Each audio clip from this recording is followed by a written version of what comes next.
I've been seeing all these videos basically replying to the creator Slim Kim about her recent video saying that her favorite thing to be is skinny. I agree with Kim 100%. I actually follow her on this app. She's one of my favorite creators. I've been thin my whole life. I have been the same size since I was like 13 years old. I did used to want to be bigger, thicker.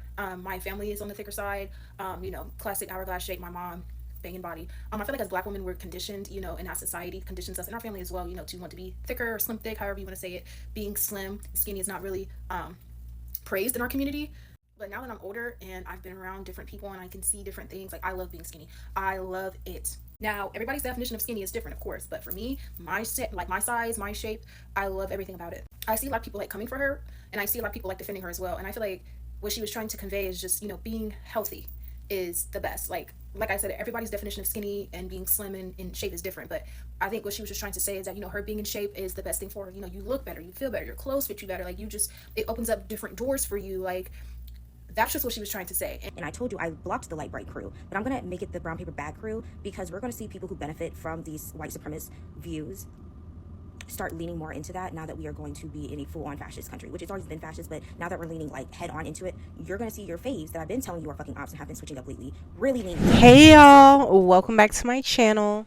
My name is Amaya and welcome back to Amaya's Unsolicited Opinions.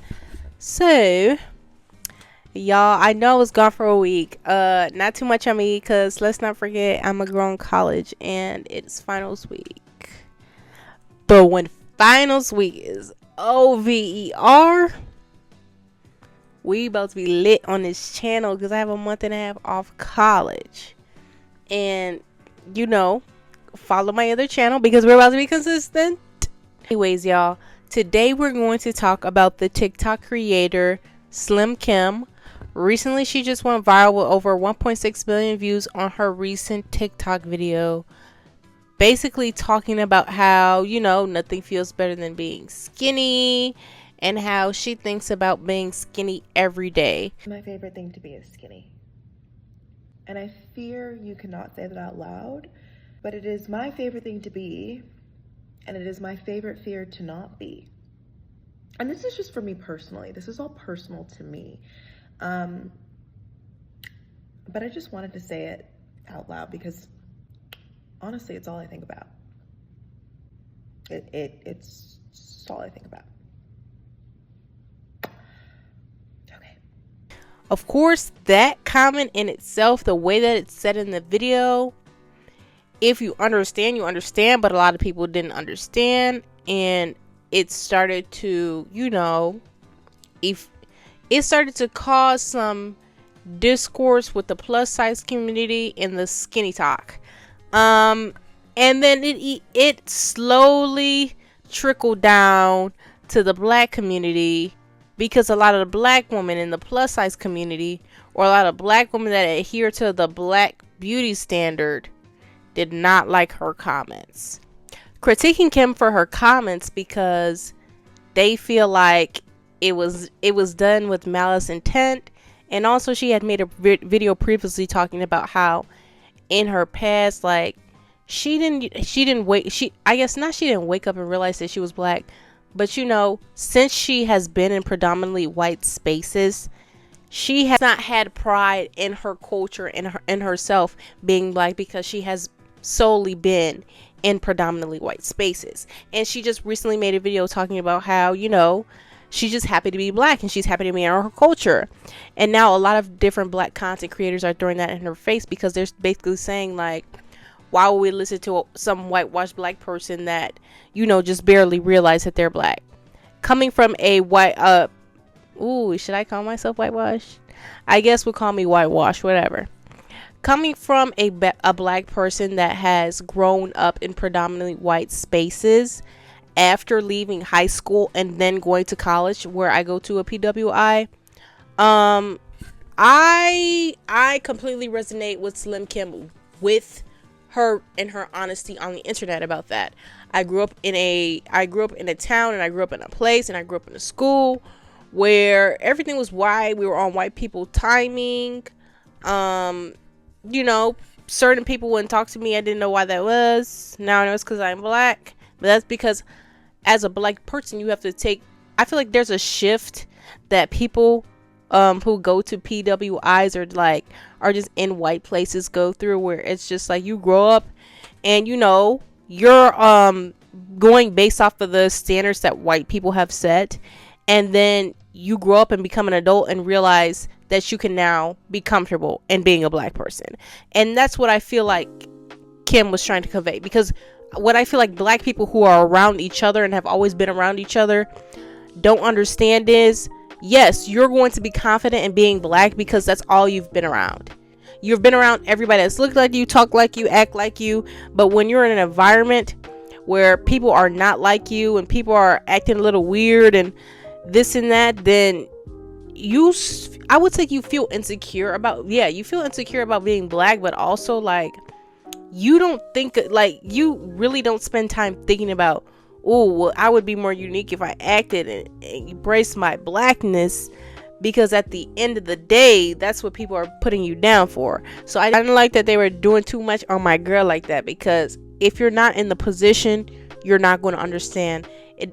It's not necessarily like hating that you're black. You're just being in a space where being black is not, I'm not going to say it's bad, but it's just like being black is not the standard. You have to adapt to the environment that you're in.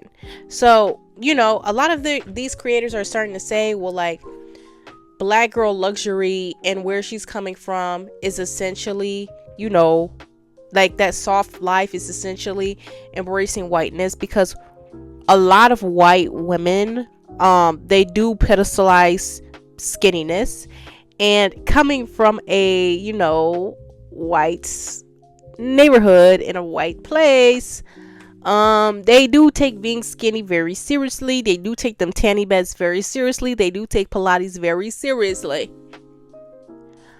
And the black beauty standard is completely different from that. At most, for skinny, the black beauty standard is slim thick. And I'm basically on the bridge. I'm not even on the bridge. Like, I have a curvier body and I'm skinny, but the thing be thinging in the back. Nah, I'm just playing, y'all. But yeah, my family's curvier, and my mom, when she was younger, she was very skinny, which is why I have a combination of both of those. So obviously, I would say that my that's so nasty to say, but my body is like a ticket to open me up to different places, different people, just because of the way that people perceive it on a daily basis, which is disgusting to say, but that's what it is. And as far as the black beauty standard, what a lot of black people are not understanding is our beauty standard is not, sure, it's set what the world wanted for at a time where everybody was getting BBLs and all of this. Now that everybody's going back to, not back to normal, but back to whatever it was in the beginning, which is, white. So everybody wants to be skinny. Everybody wants to go on Zozo. Everybody wants to get them injections and facelifts and whatever that is that they're doing. But at the end of the day, what Kim was talking about was more of like a disciplined self-fulfillment, woman empowerment type of talk. Okay, I'm gonna tell you guys when I realized that being skinny could be one of my superpowers. Back in the day, my vice used to be men. Now my vice is being thin, and not in like a weird ED way, but like in a I'm so disciplined, like I get to look this good kind of way. So first and foremost, I think it's very important to note that like when I gain weight, I gain it straight in my face and I gain it in my ankles. So there is no ankle. It's literally leg, foot, and I get the chubbiest face. And this summer, I saw photos of myself from last summer on the Essence stage, and I was noticeably chubbier. Like even the strap on my strappy heel was like suffocating my cankle. And I don't ever want to see myself like that. And I also don't want to see my face in the way that I saw my face. And those two things for me personally, I can't live with those two things. I just can't. Like if I gain weight in my body, like you can't really tell. I'm 5'7.5", same height as Beyonce. So like you would never really know if I gained weight. I don't even weigh myself. Like I literally don't care that much. But when I do gain weight, I gain it in my face. And because I speak on the internet, I'm on stages, like I see that. I don't like the way that it looks on me personally. Additionally, I don't like when a strappy heel looks like it's cutting off my circulation because I have cankles. I don't want to feel like I have to wear heels because if I wear a flat, there's no ankle. It's just leg, foot. So that is why for me personally, I would prefer to be on the thinner end of the spectrum. It's because the way that I carry weight, straight to my face and straight to my ankles. And I'm just not into that look for me personally. That's all. That is all. But she said it in a white way. I'm just gonna say it like that. She said it in a white woman way. She just said like nothing feels better than being skinny, and didn't expand on that. And then in the comment section, a lot of white women and whitewashed black women who have silk presses and the gold Lululemon jacket and stuff like that were in the comments, you know, obviously agreeing with her. So then it turned from a not only skinny issue or, you know, fat phobic versus skinny phobic issue, but it also turned into a whitewash versus real black woman issue. And all of this is just really getting out of hand. At the end of the day, Kim's comments, they were right, but they were wrong. It was low-key leaning into an ED way, the way she said it. But as somebody who has probably grown up in, you know, similar circumstances to her, I understand what she was saying. Also, I feel like we have to acknowledge like confirmation bias. Like if you grow up in a town and in a place where you're surrounded by white people, as a woman, a black woman, you're going to want to be skinny, so that blurs the line of what being black is. You know, like you have privilege in being marginalized, if you get what I'm saying. And that's what a lot of black women luxury content creators do. And a lot of these black women content creators, either they're new and they, you know, immerse themselves into this black woman luxury, or they've grown up in these white neighborhoods and saw how white people operate who have money, and they've adapted and just added black to the beginning. And, you know, I feel like there's not, like, we're not diversifying it enough where this is black. You know what I'm saying? Because a lot of times they'll say this is black and it's just a slim, thick black woman that's rich. Oh, like, your body is slim, your body's really skinny. The only thing big about you is your butt.